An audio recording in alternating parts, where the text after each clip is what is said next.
নমস্কাৰ, আপোনালোকে চাই আছে এজ টাইম অসম। অন্য দিনৰ দৰে আজিও আপোনালোকৰ বাবে কেইবাটাও গুৰুত্বপূৰ্ণ খবৰ যুগুত কৰা হৈছে।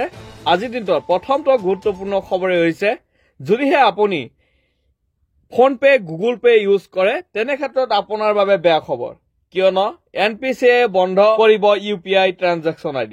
অৰ্থাৎ কাইলৈৰ দিনটোৰ পৰা অৰ্থাৎ 1 ফেব্ৰুৱাৰীৰ পৰা বন্ধ হৈ পৰিব আপোনাৰ UPI ID, আৰু ফোনপে গুগল পে বন্ধ হোৱাত আপোনাৰ ট্ৰানজেকশ্যনো বন্ধ হৈ পৰিব, কিয়নো NPCAৰ পৰা ইতিমধ্যে 6 জানুৱাৰী তাৰিখে এটা বিশেষ নিৰ্দেশনা দিয়া হৈছিল, আৰু সেই নিৰ্দেশনা উপলক্ষে NPCA বন্ধ কৰিব আপোনাৰ UPI ট্ৰানজেকশ্যন ID, আৰু অহা 1 ফেব্ৰুৱাৰীৰ পৰা অৰ্থাৎ কাইলৈৰ দিনটোৰ পৰা বন্ধ হৈ পৰিব আপোনাৰ UPI ID।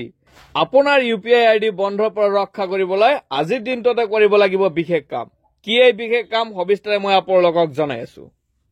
NPCA any UPI transaction IDত স্পেচিয়েল কেৰেক্টাৰ যেনেকুৱা সাজ #, এইবোৰ যদি আপুনি কেৰেক্টাৰ ইউজ কৰিছে তেনে ক্ষেত্ৰত বন্ধ হৈ পৰিব আপোনাৰ UPI ID।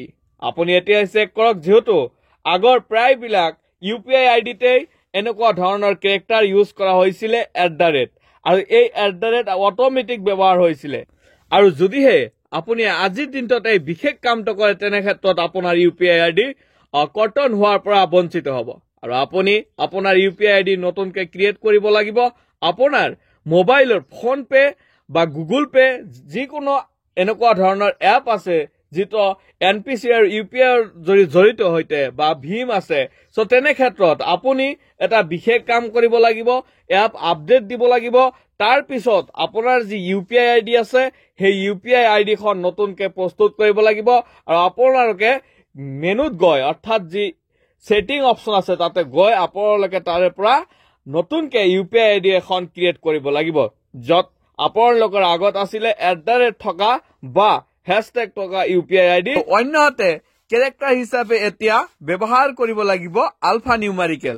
আপুনি অতি সোনকালে আজিৰ দিনটোৰ ভিতৰতে এইখিনি কাম কৰিলে আপোনাৰ বন্ধ নহব UPI ID, আৰু এই কথা NPCAৰ পৰা সদৰি কৰা হৈছে, আৰু আজিৰ দিনটোতে শেষ সময়সীমা ইতিমধ্যে ইণ্ডিয়া টুডে আদিকে ধৰি দেশৰ আগশাৰী বাতৰি কাকতসমূহে প্ৰকাশ কৰিছে এই তথ্য। আজিৰ দিনটোৰ দ্বিতীয়টো গুৰুত্বপূৰ্ণ খবৰ, যেহেতু কাইলৈ বাজেট অধিৱেশন, আৰু আজিৰ দিনটোতে ৰাষ্ট্ৰপতি দ্ৰৌপদী মুৰ্মু ডাঙৰীয়ানীয়ে ঘোষণা কৰিলে কেইবাটাও বিষয়, যেহেতু কাইলৈ বাজেট, আৰু বাজেটৰ পূৰ্বে ঘোষণা কৰিছে 8ম বেতন কমিশ্যন গঠন হৈছে বুলি ৰাষ্ট্ৰপতি ডাঙৰীয়ানীয়ে ইতিমধ্যে ঘোষণা কৰিছে, আৰু আজিৰ ভাষণত অৰ্থাৎ যি বাজেটৰ পূৰ্বে ভাষণ, ৰাষ্ট্ৰপতিৰ ভাষণত 8ম বেতন কমিশ্যন গঠন হৈছে বুলি উল্লেখ কৰিছে ৰাষ্ট্ৰপতিয়ে, আৰু ইতিমধ্যে 3 কোটি নতুন ঘৰ নিৰ্মাণৰ লক্ষ্য পূৰণৰ দিশে আগুৱাইছে দেশ। লগতে মুদ্ৰা লোন 10 লাখৰ পৰা বৃদ্ধি কৰি 20 লাখ টকা ধাৰ্য কৰা হৈছে। অৰ্থাৎ যদিহে আপুনি মুদ্ৰা লোন ব্যৱহাৰ কৰি আছে তেনে ক্ষেত্ৰত আপোনাৰ বাবে ভাল খবৰ, আপুনি 20 লাখ টকালৈকে লোন ল'ব পাৰিব। আজিৰ দিনটোৰ তৃতীয়টো গুৰুত্বপূৰ্ণ খবৰ, কাইলৈ অৰ্থাৎ কাইলৈ 1 ফেব্ৰুৱাৰী তাৰিখে পূৰ্ণ পৰ্যায়ৰ বাজেট দাখিল।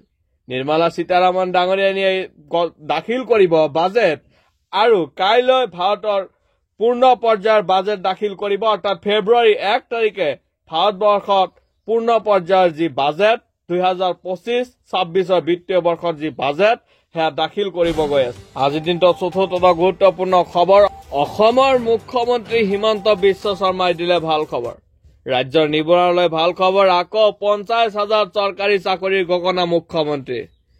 আৰু ইতিমধ্যে যি গ্ৰেড 3 আৰু গ্ৰেড 4 পৰীক্ষা হৈ গ'ল, আৰু সেই গ্ৰেড 3 গ্ৰেড 4 পৰীক্ষাৰ ফলাফল ফেব্ৰুৱাৰী মাহৰ শেষৰ সপ্তাহ আৰু মাৰ্চ মাহৰ প্ৰথম সপ্তাহ, অথবা ফেব্ৰুৱাৰীৰ শেষৰ সপ্তাহ নাইবা মাৰ্চৰ প্ৰথম সপ্তাহতে ঘোষণা হ'ব ADRE পৰীক্ষাৰ দিন তাৰিখ। আৰু ৰাজ্যৰ নিবনুৱাৰ বাবে ভাল খবৰ, আকৌ 50,000 চৰকাৰী চাকৰি ঘোষণা মুখ্যমন্ত্ৰী। লগতে আজিৰ দিনটোতে মুখ্যমন্ত্ৰী সদৰি কৰে ADRE পৰীক্ষাৰ ফলাফলৰ দিন